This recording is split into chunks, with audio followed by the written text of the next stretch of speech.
मासूम लड़की। पूजा नाम की एक मासूम सी लड़की थी जो शहर में अपनी मां के साथ किराए के मकान में रहती थी। उसके पिता अब नहीं रहे। कुछ साल पहले खदान में काम करने के दौरान उनकी कोयले के खदान में दबकर मौत हो गई। अब घर में केवल पूजा और उसका एक छोटा भाई और मां रहते हैं। पूजा अपने घर के खर्चे चलाने के लिए कॉल सेंटर में जॉब करती है।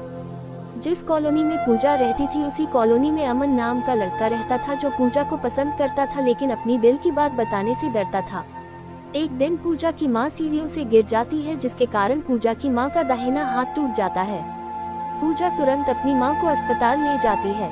डॉक्टर ने पूजा की मां को 1 महीने आराम करने को कहा।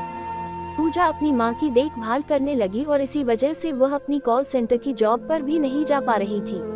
अब 1 महीने हो गए थे और पूजा की मां का हाथ ठीक हो गया था। लेकिन जब पूजा अपने कॉल सेंटर पर गई तो वहां पता चला कि पूजा को अब जॉब से निकाल दिया गया है। पूजा बिल्कुल मायूस हो गई। उसे अब समझ में नहीं आ रहा था कि वह क्या करे। पूजा मायूस होकर घर आने लगी। तभी अमन ने पूजा को देखा कि आज वह बहुत ही मायूस दिख रही है। अमन सीधा पूजा के सामने चला गया, उससे कहने लगा। अमन बोला, पूजा जी आज आप बहुत मायूस लग रही हो, क्या हुआ? पूजा बोली, आप कौन हो? मैंने आपको पहचाना नहीं। अमन बोला, मेरा नाम अमन है और मैं आपके ही कॉलोनी में उस सामने वाली बिल्डिंग में रहता हूँ। पूजा, राजेश अंकल के घर में रहते हैं। अमन बोला, हाँ, लेकिन आपने बताया नहीं कि आज आप इतनी उदास क्यों हो? पूजा बोली, आज मुझे मेरी जॉब से निकाल दिया गया। अब मैं क्या करूँ, मुझे कुछ समझ में नहीं आ रहा। अमन बोला, आप टेंशन मत लो, मैं कोई ना कोई रास्ता निकालता हूँ। पूजा बोली, अरे नहीं, मेरी वजह से आप क्यों परेशान हो रहे हैं? अमन बोला, इसमें परेशान होने की क्या बात है, आप हमारे कॉलोनी के हो, इतना तो हम कर ही सकते हैं। अभी आप आराम से अपने घर जाइए। अमन अगले दिन पूजा के घर के पास गया और उसके बाहर आने का इंतजार करने लगा। थोड़ी ही देर बाद पूजा की नजर अमन पर पड़ती है तो वह अपने घर से बाहर निकलती है। अमन उसे बताता है कि इस शहर में मेरे पापा के दोस्त का एक रेस्टोरेंट है और वहाँ के रिसेप्शन काउंटर पे एक लड़की की जरूरत है, तो मैंने अंकल से बात करके तुम्हारे बारे में उन्हें बताया और वो तुम्हें काम पे रखने के लिए मान गए। ये सुनकर पूजा की खुशी का ठिकाना नहीं रहा। उसने अमन को थैंक यू कहा और पूछा कि काम पे कब से आना है। अमन ने कहा, ऐसा करो, आप मेरे फोन नंबर ले लो और कल सुबह 10 बजे आप मुझे कॉल करना, मैं आपको अंकल के रेस्टोरेंट पर ले जाऊंगा। पूजा काम पर जाने के लिए सुबह 9 बजे ही तैयार हो गई और उसने अमन को कॉल किया। अमन अपनी बाइक लेकर आया और पूजा को अंकल के रेस्टोरेंट ले गया। वहाँ अंकल ने पूजा को काम के बारे में बताया और कहा कि रात के 8 बजे तुम्हें काम से छुट्टी मिल जाएगी। अमन ने पूजा से कहा, मैं तुम्हें 8 बजे लेने के लिए आऊंगा, और इतना कहकर अमन वहाँ से चला जाता है। रात के 8 बजते ही अमन रेस्टोरेंट पहुँच गया और पूजा के बाहर आने का इंतजार करने लगा। थोड़ी देर में पूजा बाहर आती है। अमन ने पूजा को बाइक में बैठाया और उसे उसके घर तक छोड़ दिया। पूजा ने अमन से कहा, मुझे घर छोड़ने के लिए थैंक यू, लेकिन कल से मैं खुद घर आ जाऊंगी। आपको परेशान होने की कोई जरूरत नहीं है। अमन मुस्कुराते हुए वहां से अपने घर चला गया। अगले दिन अमन सोचने लगा कि वह पूजा को लेने के लिए रेस्टोरेंट जाए या नहीं, लेकिन बहुत सोचने के बाद जैसे ही रात के 8 बजते हैं अमन उस रेस्टोरेंट के पास पहुंच जाता है।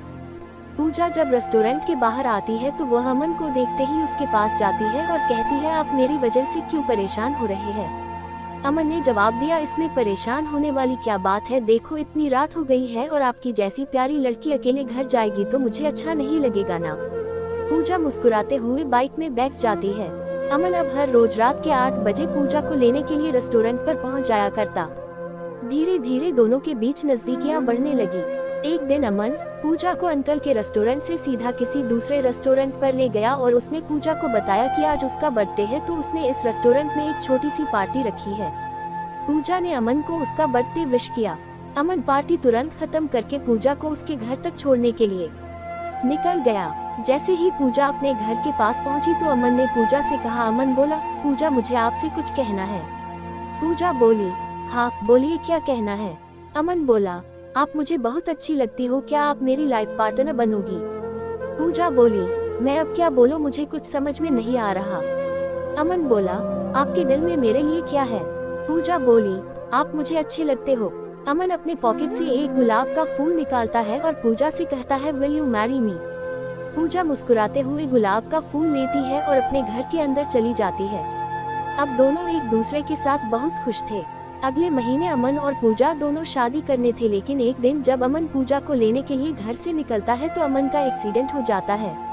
एक्सीडेंट के कारण अमन की स्थिति काफी गंभीर हो जाती है। पूजा को ये बात जब पता चलती है तो वह तुरंत अस्पताल जाती है। वहां पर पूजा देखती है कि अमन को आईसीयू में रखा गया है। पूजा घर आकर बहुत रोती है। 2 दिन आईसीयू में रहने के बाद अमन की डेथ हो जाती है और अमन की डेथ की खबर जैसे ही पूजा को मिलती है तो वह अंदर से टूट जाती है। पूजा इन सब की वजह खुद को मानती है। वो सोचती है कि अमन की डेथ उसकी वजह से हुआ।